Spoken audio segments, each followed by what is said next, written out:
mga kaintay, alam nyo ba na ang chami is a native delicacy in Lucena City? It's their signature dish and a very important element of that province. Mga kaintay, susubukan natin lutuin ang chami noong walang gayahan. Ihanda ang bawang, kasunod ang sibuyas, saka pampalapot na harina o euro, paminta, mas maganda kung pino, asukal, yung matamis, at gulay na nabibili balot-balot sa palengke. Ako hindi ka sure. Toyo, yung kulay itim, oyster na kulay black, at syempre, hindi pa pahuli ang cheese.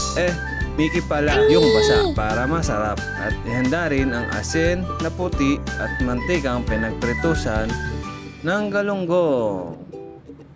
Let's start mga kaintay. Una, magtunaw ng harina, mga 2 kutsara. Habang pinapainit, niibana ang kawali. Sunod nating gisahin ang ating mong panayang cellphone, sibuyas at bawang, gulay at butbukan mo na ng paminta. Isama mo na si bunsong may toyo. Imekos-mekos mo lang yan.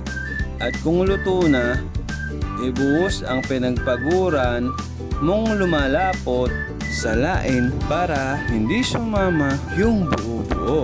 Kung luto na ang gulay, ilagay mo na ang Mickey at tawagin mo na si Insan. Ipamekos-mekos mo na yan. Lagyan na ng asukal, lagyan na ng sabaw na sasakto sa labot na gusto mo.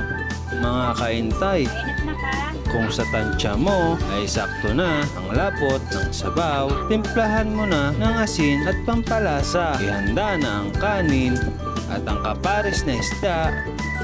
Mga kaintay, ready na ang inyong chami!